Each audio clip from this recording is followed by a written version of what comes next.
Okay, so we're going to look at 4/10 divided by 5. So if you think of 4/10, it is equivalent to 40 hundredths. Now, this is one way to look at this problem, and this is kind of the way that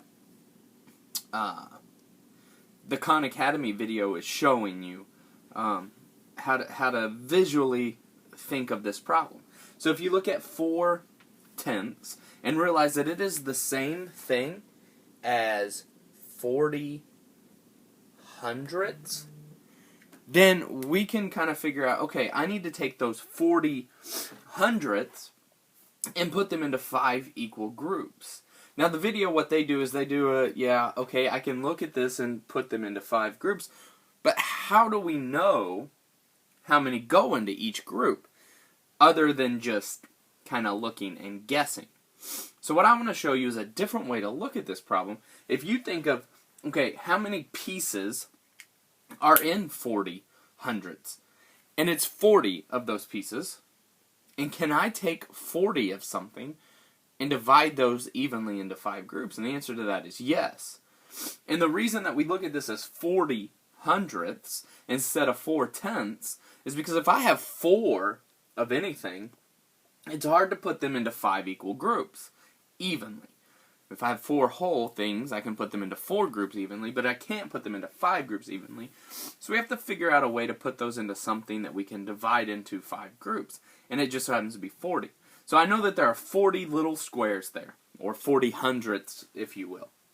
So when I figure out how many will go in each group, I can think of that as, okay, here's my 5 groups. And I can visualize putting these items in there until all 40 are gone. And when I do that, there would end up being 8 little dots or whatever you want to do to think of that as dividing them into 5 groups. But also I start to think to myself, well, why can't I just take 40 divided by 5? And I know that 40 divided by 5 is 8.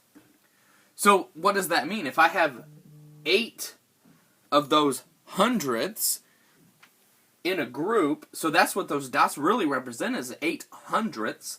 So if I know that I have 40 of those, and I'm dividing them evenly into 5 groups, that means I have 8 hundredths. So therefore, my answer is 8 hundredths. So if I look at it that way, it's much easier to comprehend than to draw out these pictures. And these pictures are great if you need them. So let's look at a different problem. I know the Khan Academy video does a pretty good job of showing you the visual model, but let's look at a different one. So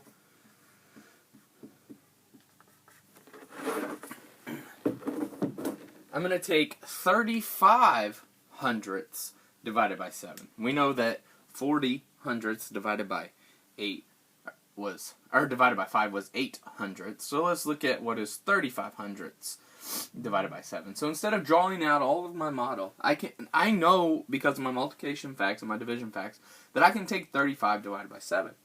So if I take 35 divided by 7, I know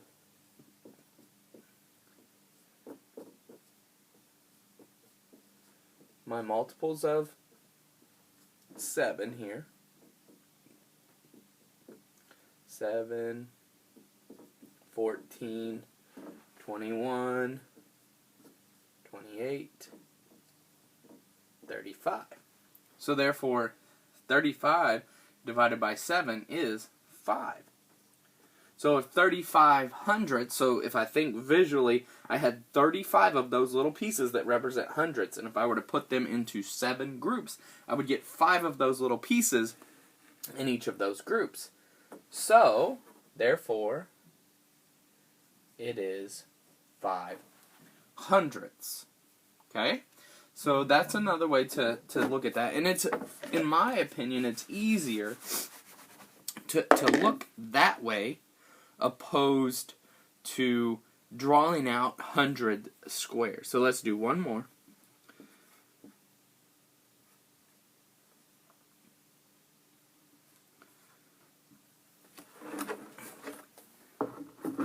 So here we go. We have 5/10 divided by 10. So if I have 5 of something, it's hard for me to put them in. Okay, so the last example I'm going to give you is 5/10 divided by 10.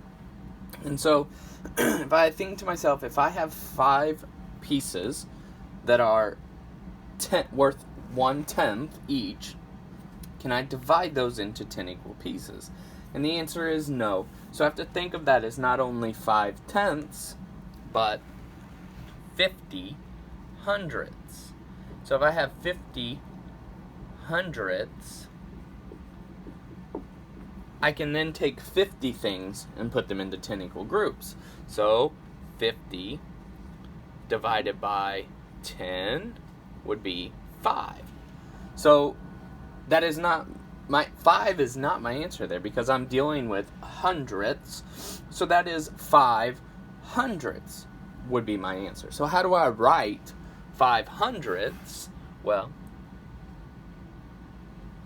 we write it 0.05.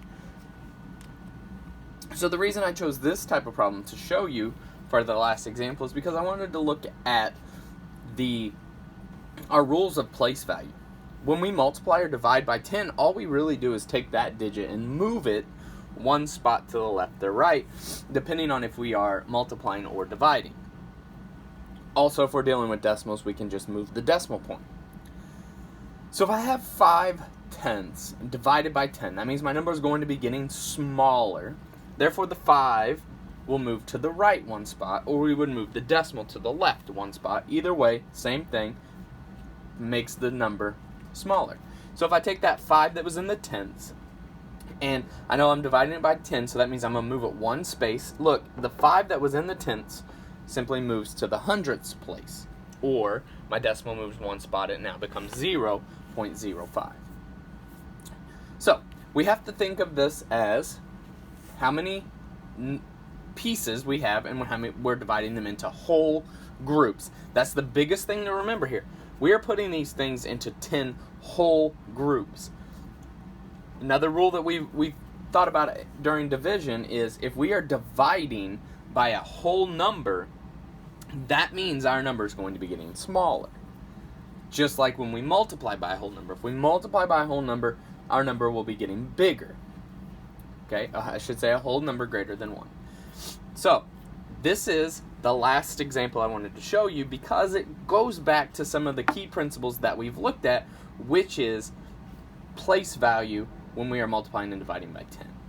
Okay, so this to me is much simpler than drawing out all 100 pieces and then taking those 50 pieces and still looking at those 50 pieces and thinking, okay, I have to put them into 10 groups. What will that visually look like? And there could be a lot of trial and error and guessing there. I think that if you think of the problem this way, it's much more manageable and it's much easier. I do like the Khan Academy video that I have attached to this lesson, but I wanted you to see what that actually looks like in terms of a problem. Okay, so if you have any questions, please reach out and ask those. I'll be glad to help.